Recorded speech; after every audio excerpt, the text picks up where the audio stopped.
Trauma care कार्यक्षम केबे हेबो 83 कोटी टंका खर्च पर भी होई पारुनी काम नूतन सरकार को पूरीब वर्षे तथापि पाणिकोइली ट्रमा केयर हॉस्पिटल न खोलिबा को नै उठिछि प्रश्न सबडे शीघ्र कार्य नहले पुणी आंदोलन पई चेतावनी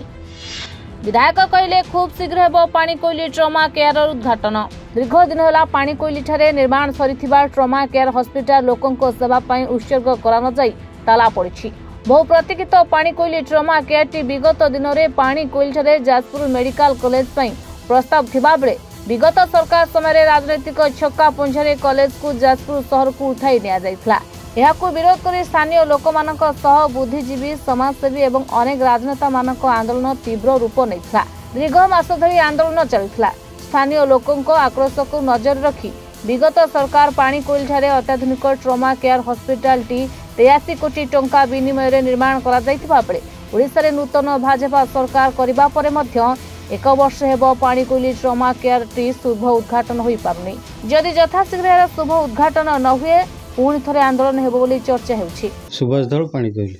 कोन कहबे जो ट्रमा केयर दीर्घ दिन बंद हो काम सब कंप्लीट दुख परितापर विषय 18 मसीह पाणिकोइली अंचल मेडिकल कॉलेज दाबी करके 103 दिन आम धारणा बसलु किंतु तत्कालीन विधायक आकाश दास नायक प्रतिश्रुति पर नवीन बाबू को भेटिला ट्रमा केयर हम बोली जाजपुर विधायक प्रणव प्रकाश दास प्रतिश्रुति देते से अनुसार शिलान्यास निर्वाचन पूर्व होता 83 कोटी टंका खर्च होती घर निर्माण सरी या रंग बदला सरी किंतु दुख परितापर विषय जे वर्तमान सुधा यह कार्यक्षम हो पारे जहाँफल प्रतिदिन ये दुईटी राजपथर दुर्घटना घटुले अनेक लोकंर जीवन बंचीता से कई दृष्टि देना आम आशा करूँ मुख्यमंत्री जो आसवे जाजपुर जिला गस्तर गत 8 तारिख आम भाविलु निश्चय जेहेतु रंगमरा कार्य दिथर हो सारा या उद्घाटन हम किंतु ताला नहीं पाणिकोइली वासी को आशा आशार रही जाइए मु अनुभव कर जो 103 दिन आम आंदोलन करूँ धारणा बसलु पुणी बोधे पाणिकोइलीवासी को आउ एक आंदोलन करने को पड़ पारे बोली संभावना सृष्टि कराई साहू युवनेता कांग्रेस देखो अनेक संघर्ष अनेक संग्राम 103 दिन गणधारणा पर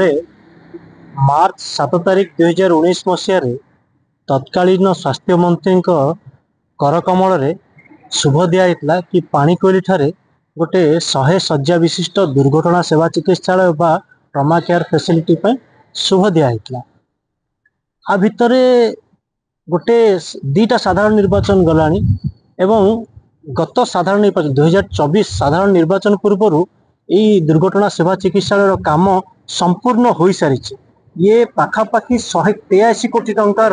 व्ययबराद ये प्रकल्पर मूल्य एवं ये कार्य सरी संपूर्ण हो सारी आमे बारंबार अभियोग करने सत्वे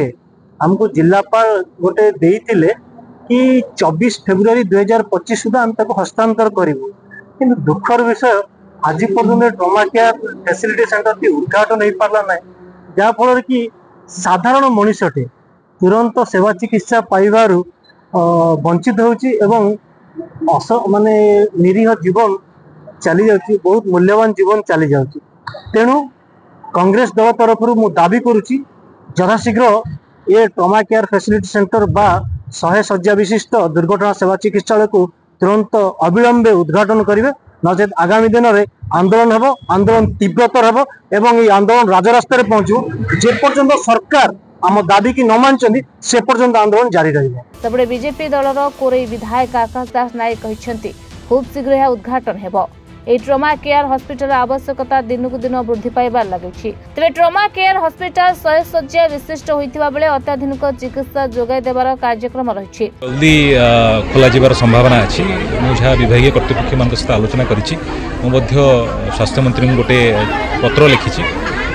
मोर जहाँ अनुमान 10 ରୁ 15 दिन भितर खोलिबार संभावना रही। धन्यवाद। अन्यपक्षे प्रकल्प कार्यकारी हेले जाजपुर समेत पड़ोशी केन्दुझर भद्रक ढेंकानाल केन्द्रापड़ा प्रभृति जिलावासी सेवारे लागि पारिबो गुरुत्वपूर्ण प्रकल्प को उद्घाटन प्रक्रिया को दिन विलंब करा जाउछि। एही प्रसंग उपरे स्वास्थ्य मंत्री एवं मुख्यमंत्री स्वतंत्र ध्यान देबाकू विभिन्न महल दाबी होउछि। ଏହି ପ୍ରକଳ୍ପ ତୁରନ୍ତ କାର୍ଯ୍ୟକାରୀ କରାଗଲେ ନିୟମିତ ଦୁର୍ଘଟଣାରେ ଅକାଳରେ ଜୀବନ ଯାଉଥିବା आहत ବ୍ୟକ୍ତି ମୃତ୍ୟୁମୁଖରୁ ବର୍ତ୍ତି ଯାଇଥିବେ। କୋରେଇରୁ ସୁନିଲ ଓଝାଙ୍କ ରିପୋର୍ଟ, ରିପୋର୍ଟର୍ସ ଟୁଡେ।